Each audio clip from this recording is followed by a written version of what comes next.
పలికెను, ఓ సంజయుడా, యుద్ధకాంక్షతో ధర్మక్షేత్రమైన కురుక్షేత్రం చేరుకున్న నా మరియు పాండురాజు కుమారులు ఏమి చేశారు? సంజయుడు పలికెను, పాండవ సైన్యం యొక్క వ్యూహ రచనను చూసిన రాజు దుర్యోధనుడు ద్రోణాచార్యుల వద్దకు వెళ్లి ఇట్లనెను, ఓ ఆచార్య, బుద్ధిమంతుడైన మీ శిష్యుడు ధృపద కుమారుడు ధృష్టద్యుమ్నుని వ్యూహరచన ఆధారంగా నిలబడి ఉన్న పాండవుల యొక్క ఈ పెద్ద సైన్యాన్ని చూడండి. ఈ సైన్యంలో గొప్ప యోధులు మరియు భీముడు, అర్జునుడితో సమానమైన యుద్ధ వీరులు యుయుధానుడు, విరాటుడు మరియు మహారథి ద్రుపదరాజు వంటి మహాయోధులు ఉన్నారు.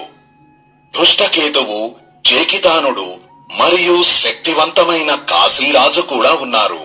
పురుజిత్తు మరియు కుంతిభోజుడు ఈ ఇద్దరు సోదరులు మరియు మానవులలోకే ఉత్తమమైన సైభ్యుడు కూడా ఉన్నారు. పరాక్రమవంతుడైన యుధామన్యుడు, బలవంతమైన ఉత్తమౌజుడు, సుభద్రాపుత్రుడు అభిమన్యు మరియు ద్రౌపది కుమారులు వీరందరూ మహారథులే.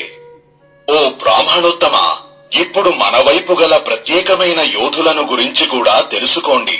మీ సమాచారం కోసం మన సైన్యంలో గల వీరుల పేర్లను నేను మీకు చెప్తాను. అందులో మీరు ద్రోణాచార్య, భీష్ముడు, కర్ణుడు, సమరాకాశాన విజయకేతాన్ని ఎగరవేసే కృపాచార్యుడు, వికర్ణుడు, సోమదత్త కుమారుడు, అశ్వత్థామ మరియు భూరిశ్రవుడు ఉన్నారు. అనేక రకాల అస్త్రశస్త్ర భూషితులైన మరియు యుద్ధ నైపుణ్యం కలిగిన ఇంకా చాలా మంది శూరవీరులు ఉన్నారు. వారు నా కోసం తమ ప్రాణాలను త్యాగం చేయడానికి సిద్ధంగా ఉన్నారు. భీష్ముడి చేత రక్షించబడే మన సైన్యం అపరిమితమైనది, కానీ భీమునిచే రక్షించబడే వారి సైన్యం మాత్రం పరిమితముగానే ఉన్నది. మీరందరూ మీ మీ స్థానాలలో ఉండి తాతగారైన భీష్ముడినే రక్షించండి. దుర్యోధనుడిని మెప్పించడానికి కురువృద్ధుడైన తాతగారు భీష్ముడు సింహము వలె గర్జించి బిగ్గరగా శంఖం మ్రోగించాడు. అనంతరం శంఖాలు, ఢాకాలు, డోళ్లు, మృదంగాలు మరియు కొమ్మువాద్యాలు మొదలైనవన్నీ ఒక్కసారిగా మ్రోగిపోయాయి. దానితో అక్కడ ఒక భయంకరమైన శబ్దం ఏర్పడింది. ఆ తరువాత తెల్లటి గుర్రాలతో కూర్చిన మహారథంలో కూర్చుని శ్రీకృష్ణుడు మరియు పాండుపుత్రుడు అర్జునుడు దివ్య శంఖాలను చాలా బిగ్గరగా మ్రోగించారు. అంతర్యామి శ్రీకృష్ణుడు పాంచజన్యమనే శంఖాన్ని పూరించాడు. అర్జునుడు దేవదత్తమనే శంఖాన్ని మరియు భయంకరమైన కార్యాలను వనర్చే వృకోదరుడు భీముడు పౌండ్రకమనే మహాశంఖాన్ని పూరించాడు. కుంతీపుత్రుడైన ధర్మరాజు అనంత విజయం అనే శంఖాన్ని పూరించాడు. నకులుడు మరియు సహదేవుడు వరుసగా సఘోష మరియు మణిపుష్పకాలనే శంఖాలను ఊదారు. మహాధనుర్ధారి అయిన కాశీరాజు, మహారథి శిఖండి, ధృష్టద్యుమ్నుడు, విరాటుడు మరియు అజేయుడైన సాత్యకి, ఓ రాజా, ధృపదరాజు, ద్రౌపది కుమారుడు, సుభద్రా కుమారుడైన మహాబాహు అభిమన్యుడు ప్రతి ఒక్కరూ తమ తమ శంఖాలను విడివిడిగా పూరించారు. శంఖాల యొక్క ఆ భయంకరమైన ధ్వని భూమ్యాకాశాలలో ప్రతిధ్వనిస్తూ ధృతరాష్ట్రపుత్రుల హృదయాలను బద్దలు కొట్టింది. ఓ రాజా, ఇలా ఒక పక్కన ఆయుధ ప్రయోగానికి సన్నాహాలు జరుగుతూ ఉన్నాయి. అదే సమయంలో కపిధ్వజుడైన పాండుపుత్రుడు అర్జునుడు విల్లును ఎత్తి శ్రీకృష్ణుడితో పలికెను. అర్జునుడు ఇలా అనెను, ఓ అచ్యుత, ఇరు సైన్యాల మధ్య నా రథాన్ని నిలుపుడు. తద్వారా యుద్ధ సంకల్పంతో నిలబడిన వారందరినీ చూచి ఈ యుద్ధంలో నేను ఎవరితో పోరాడాలి అనేది గమనించగలను. దుర్బుద్ధి కలిగిన ధృతరాష్ట్ర కుమారుడు దుర్యోధనుని హితాన్ని కోరి యుద్ధానికి వచ్చిన రాజులను నేను చూడాలనుకుంటున్నాను. సంజయుడు పలికెను, ఓ భారతమా, అర్జునుడు ఇలా పలకడంతో శ్రీకృష్ణుడు తన రథాన్ని ఇరు సైన్యాల మధ్యకు తీసుకువచ్చి నిలిపాడు. భీష్ముడు, ద్రోణుడు మరియు పృథ్వీపతులందరూ ఎదురుగా నిలబడడం చూసి శ్రీకృష్ణుడు ఇలా అనెను, ఓ పార్థ, ఇక్కడ సమావేశమైన కౌరవులను చూడుము. అర్జునుడు అక్కడ ఉన్న ఇరు సైన్యాలలో నిలబడి ఉన్న తన తండ్రి యొక్క సోదరులు, తాతలు, గురువులు, మేనమామలు సోదరులు, కుమారులు, మనుమలు, స్నేహితుల వైపు చూశాడు. ఇరు సైన్యాలలో కూడా మామయ్యలు మరియు శ్రేయోభిలాషులను చూశాడు. అక్కడ ఉన్న బంధువులందరినీ చూసి అతని హృదయం కరుణతో నిండిపోయింది.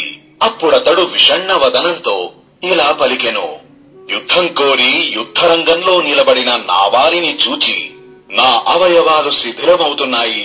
నా నోరు కూడా ఎండిపోతోంది. ఇంకా నా శరీరం వణుకుతోంది. ఒళ్ళు గగురు పొడుస్తోంది. నా శరీరం మీద వెంట్రుకలు నిక్కబొడుచుకుంటున్నాయి. గాంధీవం నా చేతిలో నిలవటం లేదు. చర్మం కాలిపోతోంది. నా మనస్సు భ్రమిస్తోంది. నేను నిలబడలేకుండా ఉన్నాను. ఓ కేశవ, నాకు ఇందులో ఏదో అపశకునము కనిపిస్తోంది. మరియు యుద్ధంలో స్వజనులను చంపడం వలన కలిగే మేలు కూడా ఏమీ కనిపించడం లేదు. ఓ కృష్ణ, నేను విజయం కోరను. నాకు రాజ్యము వద్దు. దీని వలన వచ్చే భోగాలు వద్దు. ఓ గోవింద, అటువంటి రాజ్యంతో లేదా అలాంటి భోగాలతో జీవించి ప్రయోజనం ఏమిటి? మనం ఎవరి కోసమైతే రాజ్యభోగాన్ని, సుఖాన్ని కోరుకుంటున్నామో వారే నేడు ధన ప్రాణాలపై ఆశను త్యజించి యుద్ధానికై నిలబడి ఉన్నారు. వీరంతా మన గురుజనులు, పెదనాన్న, బాబాయి, కొడుకు, తాతగారు, మామయ్య, మనుమలు, బావమరుదులు మరియు ఇతర బంధువులు. ఓ మధుసూదన, నాకు వారిని చంపిన తరువాత ఈ పృథ్వీయే కాదు, ఆ 3 లోకాలపై ఆధిపత్యం లభించిన నేను వారిని చంపడానికి ఇష్టపడను.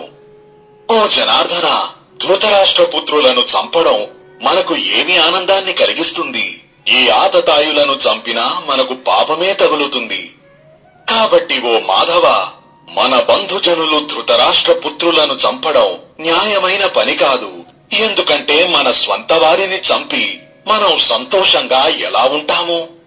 అయినప్పటికీ లోభవశమున మీరు తమ వంశనాశనంలో మరియు స్నేహితులతో శత్రుత్వం ఏర్పడడంలో ఏ పాపాన్ని చూడడం లేదు.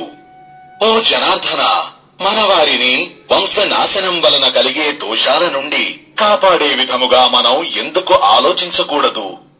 వంశం నాశనం కావడం వలన సనాతన ధర్మం నశిస్తుంది.